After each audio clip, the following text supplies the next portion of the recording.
Good morning everyone.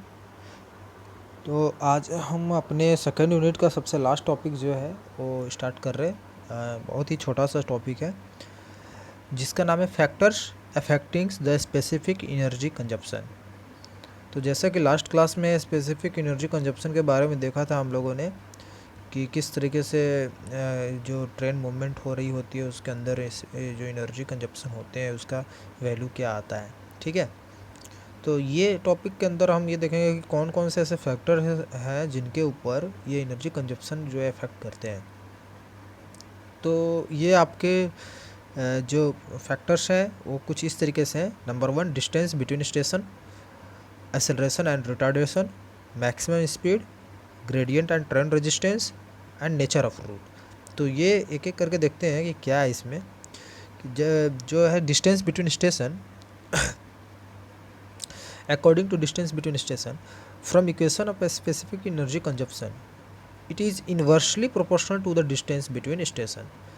हम लोगों को इक्वेशन अगर आपके पास है आप वहाँ पे देख सकते हैं कि उस इक्वेशन से हमें ये पता चलता है कि जो डिस्टेंस होता है स्टेशंस के बीच में वह energy consumption specific energy consumption के इन्वर्सली प्रोपोर्शनल होता है, जिस वजह से जैसे जैसे डिस्टेंस हमारा बढ़ेगा वैसे वैसे स्पेसिफिक एनर्जी कंजप्शन कम होगा। That means greater the distance between stops is the lesser will be the specific energy consumption. ठीक है, तो आई होप ये समझ में आ चुका होगा। इन्वर्सली प्रोपोर्शनल है डिस्टेंस जो होता है स्पेसिफिक एनर्जी कंजप्शन के, तो वह उस फैक्टर के अकॉर्डिंग वह आपका बढ़ता डिस्टेंस तो एनर्जी कंजप्शन कम होगा। ठीक है, नेक्स्ट है एक्सेलरेशन एंड रिटार्डेशन। देखिए, for a given schedule speed the specific energy consumption will accordingly be less for more acceleration and retardation. यहाँ पे आप देख पा रहे होंगे कि एक्सेलरेशन और रिटार्डेशन केस के लिए स्पेसिफिक एनर्जी कंजप्शन जो हमारा होगा वह कम होगा अगर हमारा एक्सेलरेशन ज़्यादा लग रहा है या रिटार्डेशन वाला पीरियड जो है वो ज़्यादा हो रहा है तब। ठीक है, सपोज हम लोगों ने कोई शेड्यूल स्पीड, ये शेड्यूल स्पीड पर बात किया जा रहा है, तो इसके अंदर आपका सारा टाइमिंग जो है स्टॉपेज टाइमिंग, रनिंग टाइमिंग सारा इंक्लूडेड है। उस केस में एक्सेलरेशन पीरियड और रिटार्डेशन पीरियड जैसे जैसे ज़्यादा अगर होता है तो एनर्जी कंजप्शन कम होगा। ठीक है, नेक्स्ट है मैक्सिमम स्पीड। तो हमारा जो डिस्टेंस जो जो मतलब ट्रेन मूवमेंट हो रहा है उसके अंदर रनिंग केस के लिए आपका पहले तो मैक्सिमम स्पीड अचीव किया जाता है। तो उस मैक्सिमम स्पीड में आपका एनर्जी कंजप्शन बढ़ेगा जैसे जैसे जो आपका मैक्सिमम स्पीड इंक्रीज हो रहा होगा उस टाइम।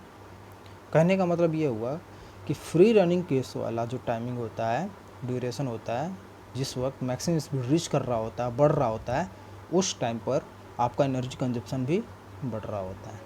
ठीक है, तो आपको यही बोला गया है कि for a given distance between the stops the specific energy consumption increases with the increase in the speed of the train. ठीक है, तो ये चीज़ हुआ यहाँ पर। नेक्स्ट है कि ग्रेडियंट एंड ट्रेन रेजिस्टेंस।